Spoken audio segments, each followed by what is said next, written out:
want to impeach, and they want to do it as quick as possible. That's Donald Trump during a press conference he gave today where he talked about impeachment and went after Democrats pretty aggressively, but he did also have some interesting things to say about Democrats versus Republicans. Let's take a look. This thing is all about a letter that was perfect. You never hear the letter anymore. It was all about whistleblowers. You never hear, what happened to the whistleblower? They're gone because they've been discredited. What happened to the informant? And where's the IG? Why didn't the IG read the letter, read the transcript? He could have gotten it, I guess, I assume. I would have declassified it for him if I had to do that. Why didn't he read this and then see that the whistleblower's account was totally different than the letter? Then he would have said, oh, there's no problem here. The whistleblower gave a false account. Now you have to say, well, do we have to protect somebody that gave a false account? You know, these whistleblowers, they have them like they're angels. Speaking of false account, he keeps saying this was all over a letter, a perfect letter. What is he talking about? This is over a phone conversation that he had with the Ukrainian president, which was then put into transcript form, although it wasn't really a transcript, it was a summary of what the note takers remembered. And then, yeah, it did match what the whistleblower had claimed. It matched it perfectly. Besides which, if you're just focusing on that summary of the phone call, that alone is incredibly problematic. That alone shows exactly what the Democrats would need in order to move forward with this impeachment investigation. So look, normally I would make the case that Donald Trump doesn't know what he's talking about because he's an imbecile, and that is generally correct. But in this case, Anna makes a good point. This seems to be more in the dementia camp than anything else. The letter that people were criticizing him for was the one he wrote to Erdogan, the leader of Turkey. It had nothing to do with Ukraine. He never wrote a letter to Ukraine. He had a phone call with Ukraine. But he's like, the letter was perfect.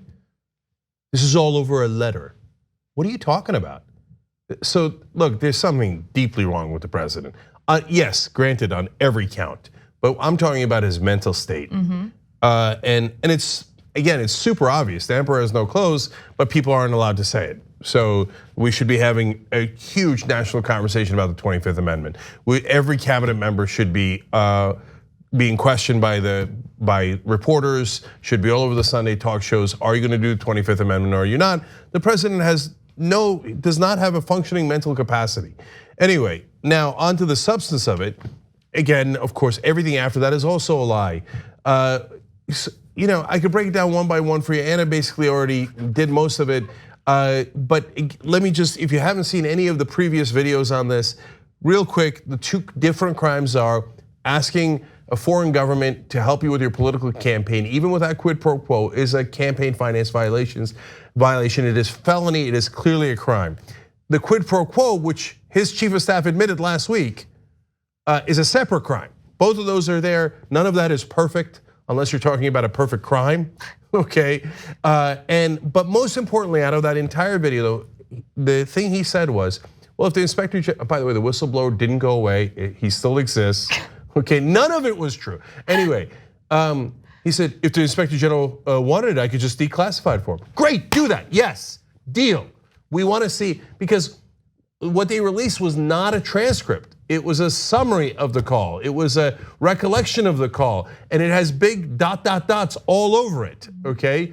So give us the actual transcript of the call. If it's so perfect, why wouldn't you? And you say you have no problem declassifying it. So easy, hashtag release the transcripts. I want to be impressed with how perfect that phone conversation was. That's right. You know what? We are looking forward to giving Donald Trump credit. I bet you he nailed it.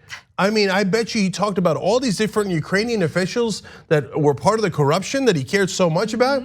That the only two people he mentioned in regards to corruption were not Joe Biden and Hunter Biden.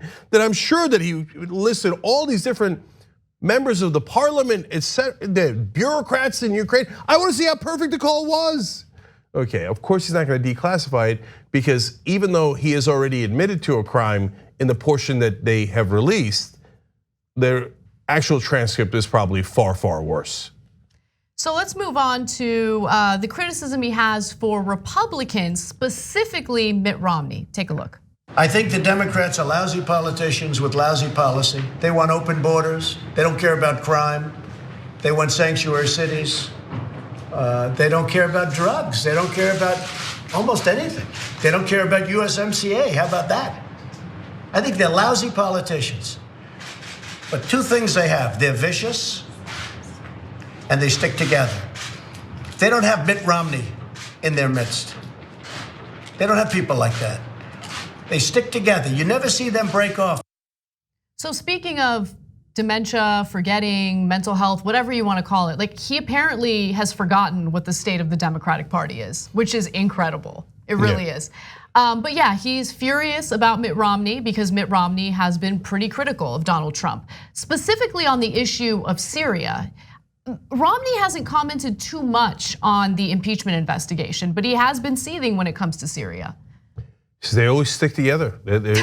That's why there's 25 of them in a presidential race, all hitting each other nonstop.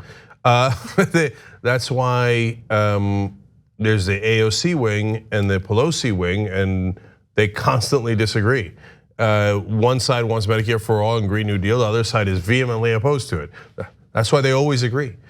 No, Donald Trump's version of the world is the enemies, the others, right? And they're all one big blob. Who cares? Who cares what their positions are? Because he sees the world all centered around him. You're either pro-Trump or anti-Trump. So yeah, they might not agree on Green New Deal or any other policy matters. They might not agree on who should be the leader of the Democratic Party and all these substantive issues. Who cares? Are they pro-Trump or anti-Trump? Oh, they're anti-Trump, they're all united. On the other hand, Republicans, oh my God, even though I break law after law after law and I spit on all of you and I throw every other Republican under the bus, that's okay, I'm allowed to do that. That's not dissension. You must bow your head. So we have the Mitt Romneys of the world who are, forget their policies, anti-Trump, that's it, it's over. He's anti-Trump, and that's the only thing that matters. Because who cares about America? Who cares about the Republican Party and all of your silly little careers? The only thing that matters in Donald Trump's mind is Donald Trump. Exactly. Thanks for watching The Young Turks, really appreciate it. Another way to show support is through YouTube memberships. You'll get to interact with us more. There's live chat emojis, badges. You've got emojis of me, Anna, John, JR. So those are super fun. But you also get playback of our exclusive member-only shows and specials right after they air. So all of that, all you gotta do is click that join button right underneath the video. Thank you.